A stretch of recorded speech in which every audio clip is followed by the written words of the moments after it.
Hello everyone, welcome in my YouTube channel. आज के इस वीडियो लेक्चर में हम डिस्कस करेंगे डबल इरेडिएशन टेक्निक के बारे में कि डबल इरेडिएशन टेक्निक होती क्या है। इसको हम ऑफ रेजोनेंस भी बोल सकते हैं। Double irradiation technique is also called as of resonance. अब हम जो टॉपिक पढ़ रहे हैं वो है डबल इरेडिएशन। तो हमें सबसे पहले ये पता होना चाहिए कि ये टॉपिक आखिर जनरेट कहाँ से हुआ है। मतलब इसका जो मतलब ये टॉपिक किस लिए पढ़ रहे हैं हम, कहाँ से ये जनरेट हुआ है। तो इसका जो जनरेशन पॉइंट है इसका वो है कपलिंग कांस्टेंट, यानी कि जिसका जहाँ से डबल इरेडिएशन टेक्निक का जनरेशन होता है वो होता है coupling constant. Coupling constant of 13 CNMR। Coupling constant of 13 CNMR के अंदर जो है डबल इरेडिएशन टेक्निक का जनरेशन होता है। अब कैसे होता है पहले हम वो देखेंगे, फिर किस तरीके का जो है इसके अंदर यूज़ होगा, किस तरीके से हम जो है इसके अंदर पूरा वर्किंग होगा इसका वो समझेंगे। तो देखो, हमें पता है कि जो कपलिंग कांस्टेंट होता है 13 CNMR का वो बहुत ज़्यादा हाई होता है। कपलिंग कांस्टेंट जो होता है 13 CNMR का वो बहुत ज़्यादा हाई होता है। हाई होने की वजह से क्या होगा, वहाँ पर जो सिग्नल्स होते हैं ना, मान लो ये ऐसे जो सिग्नल्स आ रहे हैं ये क्या करते हैं, आपस के एक दूसरे में मर्ज हो जाते हैं ऐसे, और हमें पता नहीं चल पाता कि कौन सा सिग्नल किसका है। ठीक है, तो क्या करते हैं हम इस चीज़ को रिमूव करने के लिए हम एक टेक्निक यूज करते हैं, that is double irradiation technique. क्या बोला मैंने कि जो 13 CNMR का जो कपलिंग कांस्टेंट होता है वो बहुत ज़्यादा हाई होता है। हाई होने की वजह से क्या होगा कि वहाँ पर जो सिग्नल्स होंगे ना, उन सिग्नल्स जो है वो आपस में एक दूसरे के अंदर मर्ज हो जाते हैं। मर्ज होने की वजह से हम उनके सिग्नल को या तो इग्नोर कर देते हैं या फिर हम उनको क्या करते हैं, रिमूव करते हैं। क्या करते हैं, हम सिग्नल को रिमूव करते हैं। और रिमूव करने के लिए जो टेक्निक हम यूज़ करते हैं that is double irradiation technique, या फिर हम बोल सकते हैं इसको ऑफ रेजोनेंस।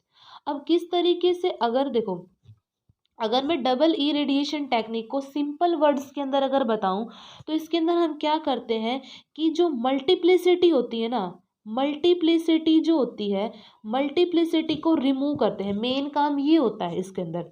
तो अगर क्वेश्चन आ जाए यूनिवर्सिटी पैटर्न के अकॉर्डिंग कि डबल इरेडिएशन टेक्निक क्या होती है, तो सबसे पहले हम ये बताएंगे कि जो डबल इरेडिएशन टेक्निक है वो कपलिंग कांस्टेंट से जनरेट हुई है। कपलिंग कांस्टेंट की ऑफ 13 CNMR, ये मेंशन करना जरूरी है 13 CNMR, कि कपलिंग कांस्टेंट जो होता है 13 CNMR का वो बहुत ज़्यादा हाई होता है। हाई होने की वजह से क्या होता है, जो सिग्नल्स होते हैं वो आपस में मर्ज करना शुरू कर देते हैं।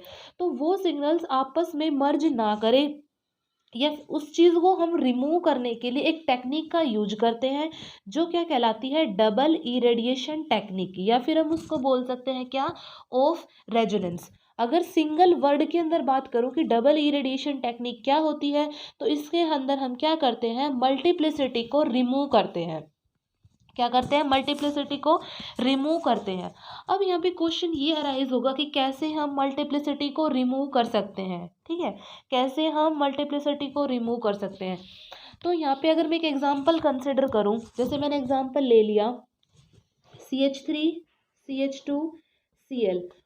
सबसे पहले इसकी मैं मल्टीप्लिसिटी को डिफाइन करूँ तो इसकी मल्टीप्लिसिटी देखो, हमने अगर हम 1H के अंदर मल्टीप्लिसिटी डिफाइन करते हैं तो हम 3 बॉन्ड डिस्टेंस तक की मल्टीप्लिसिटी को डिफाइन करते हैं। और अगर हम 13C की बात करेंगे तो हम 1 बॉन्ड डिस्टेंस देखेंगे, क्या चेक करेंगे, 1 बॉन्ड डिस्टेंस से उसकी मल्टीप्लिसिटी डिफाइन करेंगे। तो ये जो CH3 है, अगर हम इसका 13 CNMR के अकॉर्डिंग अगर मैं इसकी मल्टीप्लिसिटी देखूं और वो 1 बॉन्ड डिस्टेंस तक हो, तो इसका जो जिसकी जो मल्टीप्लिसिटी आएगी वो आएगी क्वाड्रेट। ठीक है, और इस CH2 की जो आएगी वो हमारे पास आएगी ट्रिपलेट, क्योंकि हमने क्या देखा यहाँ पे 13 CNMR देखा है जो क्या शो करता है, एक बॉन्ड कपलिंग शो करता है। तो यहाँ पे इस वाले का क्या हो गया, क्वाड्रेट, इस वाले का हो गया ट्रिपलेट। अब मेरे को क्या करना है, मेरे को यहाँ पे जो है, मैं 13 CNMR पढ़ रहे हैं तो 13C में हमें C का जो है ना, सिर्फ सी का सिग्नल चाहिए, इस वाले प्रोटॉन का सिग्नल नहीं चाहिए। लेकिन अगर हम स्पेक्ट्रा लेंगे तो ये वाला जो प्रोटॉन है ये भी इंटरफेयर करेगा उसके अंदर। तब हम क्या करते हैं, तब हम इस चीज़ को रिमूव करने के लिए डबल इरेडिएशन टेक्निक का यूज़ करते हैं।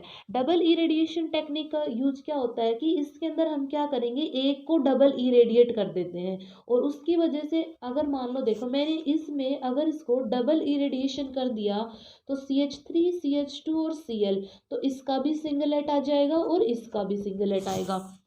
अब किस तरीके से डबल इरेडिएट करते हैं उसके बारे में देखेंगे। तो देखो हमने यहाँ पे क्या करते हैं, इसको समझने के लिए हमारे पास दो तरीके के हम NMR जो है ना उनको हम दो तरीके से लेते हैं। एक तो लेते हैं पल्सेटेड NMR, पल्सेटेड NMR की फॉर्म में लेते हैं, और एक हम लेते हैं कंटिन्यूस फॉर्म के अंदर। कंटिन्यूस फॉर्म के अंदर एक NMR पल्सेटेड फॉर्म के अंदर लेते हैं, एक कंटिन्यूस फॉर्म के अंदर। पल्सेटेड NMR का जो स्पेक्ट्रा होता है वो कुछ इस तरीके का आता है, ठीक है, इस तरीके का आता है हमारे पास। और जो कंटिन्यूस NMR होता है उसका जो स्पेक्ट्रा आता है हमारे पास वो कुछ इस तरीके का आता है। यानी कि इसका मतलब, और आगे हम एग्जाम्पल में और अच्छे से समझेंगे, पहले इतना देखो कि हम पढ़ रहे हैं double irradiation technique. Double irradiation technique के अंदर क्या होता है कि जब कपलिंग, हमें पता है कि 13C का कपलिंग कांस्टेंट बहुत ज़्यादा हाई होता है, हाई होने की वजह से जो उसके सिग्नल्स हैं वो आपस में मर्ज कर जाते हैं। तो इस चीज़ को हम रिमूव करने के लिए जिस टेक्निक का यूज़ करते हैं that is double irradiation technique, या फिर हम उसको बोल सकते हैं ऑफ रेजोनेंस। फिर हमने एक एग्जाम्पल कंसिडर किया, उस एग्जाम्पल के अंदर हमने क्या देखी, उनकी मल्टीप्लिसिटी को डिफाइन किया, और मल्टीप्लिसिटी यहाँ पे क्वाड्रेट बनी क्योंकि ये 13C NMR है। 13C NMR के अंदर हम वन बॉन्ड कपलिंग देखते हैं, दैट्स वाई इसका क्वाड्रेट और इसका ट्रिपलेट आया। फिर हमने क्या किया, इस CH3 को CH2 को अगर जब हम डबल इरेडिएट करवा देते हैं तो ये सिंगलेट सिंगलेट में कन्वर्ट हो जाते हैं, ठीक है। अब 13C NMR में हमें सिर्फ कार्बन का ही NMR का सिग्नल चाहिए। यहाँ पे प्रोटॉन्स भी है तो प्रोटॉन्स को क्या करते हैं, हमें प्रोटॉन्स भी क्या करेंगे, हमारे सिग्नल के अंदर इंटरफेयर करेंगे। तो इनका इंटरफेरेंस ना हो इसके लिए हम क्या करते हैं, वहाँ पे दो तरीके से जो है रेडियो वेव फ्रीक्वेंसी जो हम अप्लाई करते हैं, रेडियो फ्रीक्वेंसी वो दो तरीके से अप्लाई करते हैं। एक तो रेडियो फ्रीक्वेंसी अप्लाई करते हैं हम पल्सेटेड फॉर्म के अंदर, और एक अप्लाई करते हैं कंटिन्यूस फॉर्म के अंदर। जब हम रेडियो फ्रीक्वेंसी पल्सेटेड फॉर्म में अप्लाई करते हैं तो हमारे पास ये वाला स्पेक्ट्रा जनरेट होता है, और जब हम उसको कंटिन्यूस फॉर्म के अंदर लगाते हैं तो हमारे पास ये वाला स्पेक्ट्रा जनरेट होता है, ठीक है। ये स्पेक्ट्रा पल्सेटेड पल्स की फॉर्म में क्यों चल रहा है, क्योंकि हमने यहाँ पे क्या किया कि हम क्या करते हैं कि जो रेडियो फ्रीक्वेंसी होती है उसकी नॉब को एक बार ऑन किया फिर ऑफ कर दिया, फिर ऑन किया ऑफ कर दिया, यानी उसको ऑन ऑफ करते चलते रहते हैं। दैट्स वाई ये हमें यहाँ पे पल्सेटेड फॉर्म के अंदर मिलता है। बट इसके अंदर क्या करते हैं, हमने एक बार रेडियो फ्रीक्वेंसी की नॉब को ऑन कर दिया और उसको ऑन ही छोड़ दिया। तो ये जो स्टेट होती है ना, ये जो स्टेट है ये सैचुरेशन स्टेट होती है, सैचुरेशन स्टेट होती है। इस सैचुरेशन स्टेट के अंदर हमें कोई भी NMR का जो सिग्नल है ना वो नहीं मिलता।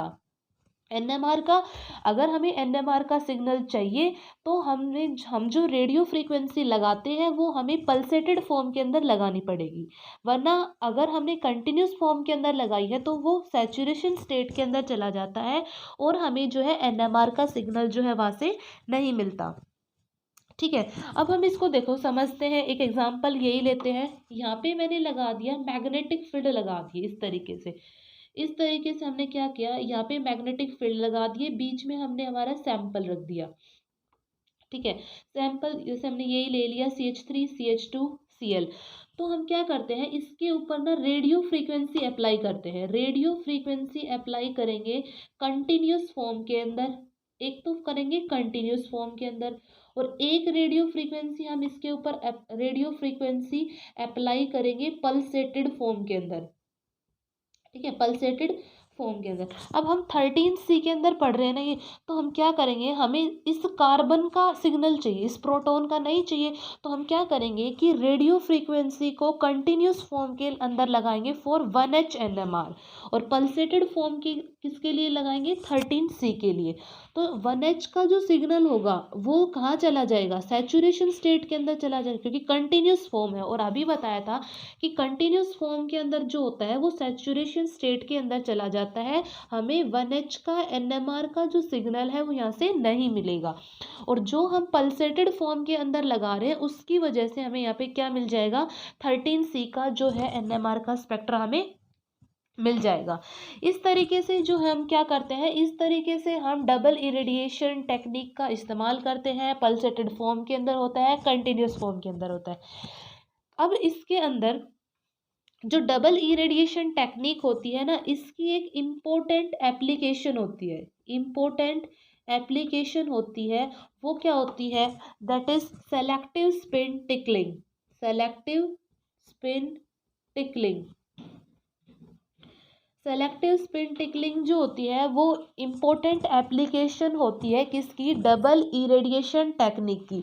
बट यहाँ पे इम्पोर्टेंट चीज़ ये है कि जो सेलेक्टिव स्पिन टिकलिंग होती है ना, ये 1H NMR के लिए होती है, ना कि 13C के लिए होती है। किसके लिए होती है, 1H NMR के लिए होती है।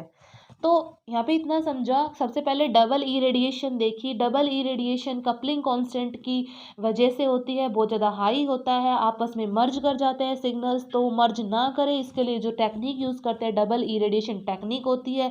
फिर एक एग्जाम्पल लिया, उसके अंदर क्वार्टेट ट्रिपलेट आ रहे थे, क्योंकि 13C के अंदर 1 बॉन्ड डिस्टेंस देखते हैं। फिर हमें क्या करना था कि हमें तो सिर्फ कार्बन का स्पेक्ट्रा लेना था, तो हाइड्रोजन वहाँ पे इंटरफेयर कर रहा था, तो हम क्या करते हैं, उस हाइड्रोजन को रिमूव करते हैं। रिमूव करने के लिए क्या करते हैं, हम NMR के स्पेक्ट्रा को 2 फॉर्म के अंदर लेते हैं, एक पल्सेटेड फॉर्म के अंदर लेते हैं और एक कंटिन्यूस फॉर्म के अंदर लेते हैं। पल्सेटेड फॉर्म के अंदर क्या होता है कि हमने एक बार रेडियो फ्रीक्वेंसी को ऑन किया, फिर ऑफ किया, फिर ऑन किया, ऑफ किया, इस तरीके से। कंटिन्यूस फॉर्म के अंदर क्या होता है, कंटिन्यूस एक बार ऑन करके छोड़ दिया तो वो सैचुरेशन स्टेट में चला जाता है, उसका NMR का सिग्नल हमें नहीं मिलता। फिर हमने एक एग्जाम्पल कंसिडर किया, इसके लिए हमने कंटिन्यूस फॉर्म में 1H के लिए जो है लगाया, तो 1H का NMR क्या हो गया, सैचुरेशन स्टेट में चला गया, तो हमें सिर्फ किसका मिला, 13C का। अब जो डबल इरेडिएशन की इंपॉर्टेंट टेक्निक होती है selective spin tickling. Selective spin tickling जो होती है ना, ये टॉपिक होता है 1H NMR का, ठीक है। इसके अंदर हम 1H NMR का टॉपिक देखते हैं।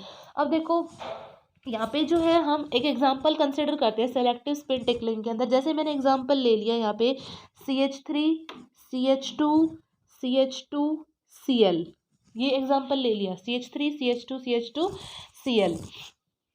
अब हम इसके अंदर क्या करते हैं, इसकी अगेन हम इसकी क्या करेंगे, स्पिन मल्टीप्लिसिटी को डिफाइन करेंगे, मल्टीप्लिसिटी को डिफाइन करेंगे, और तो इसकी जो मल्टीप्लिसिटी होगी वो क्या हो जाएगी, ट्रिपलेट।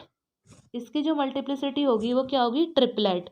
इसकी जो मल्टीप्लिसिटी होगी, देखो अब देखो इसके अंदर क्या बताया था मैंने, क्वार्टेट बताया था। क्वार्टेट क्यों बताया था, क्योंकि हम यहाँ पे क्या देख रहे थे, 13C में देख रहे थे, और 13C में होती है एक बॉन्ड कपलिंग, तो हम यहाँ पे 1 बॉन्ड कपलिंग थी तब ये क्वार्टेट आ रहा था। लेकिन यहाँ पे क्या है, इस CH3 का ट्रिपलेट क्यों आया, क्योंकि ये किसके अंदर है, सेलेक्टिव स्पिन टिकलिंग हम किसका होता है, 1H NMR का, और 1H NMR के अंदर हम क्या चेक करते हैं, 3 बॉन्ड डिस्टेंस चेक करते हैं। तो 3 बॉन्ड डिस्टेंस के अंदर क्या होगा कि ये जो CH3 है इसका ट्रिपलेट क्यों आया है, कि यहाँ पर जो इससे साथ जो है ना 2 प्रोटॉन है, और 2 प्रोटॉन की वजह से इसका क्या आया है, ट्रिपलेट। क्योंकि रूल क्या बोलता है, N+1 यानी N नंबर ऑफ प्रोटॉन, यानी 2+1 3 ट्रिपलेट।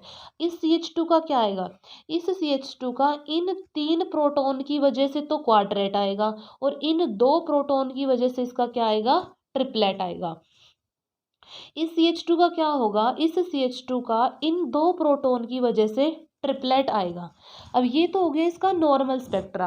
अब हम क्या करेंगे, अब हम करेंगे कि हम इसके अंदर डबल इरेडिएशन फिनोमिना को लगाएंगे। डबल इरेडिएशन फिनोमिना कैसे लगाएंगे, देखो इसके अंदर हमने कंसिडर कर लिया, हमने ये मान लिया क्या, एक तो हमारा CH3 का सिग्नल मिल रहा है हमें, एक मिल रहा है CH2 का, एक मिल रहा है CH2Cl का, ये हमने स्पेक्ट्रा मिल रहे हैं हमें।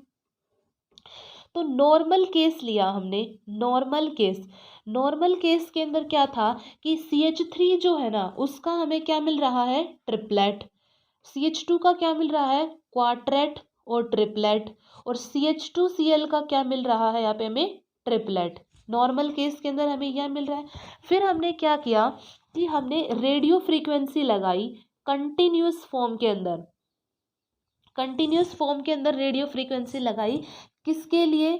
CH3 के प्रोटॉन के लिए। हमने रेडियो फ्रीक्वेंसी लगाई कंटिन्यूस फॉर्म में CH3 के प्रोटॉन के लिए।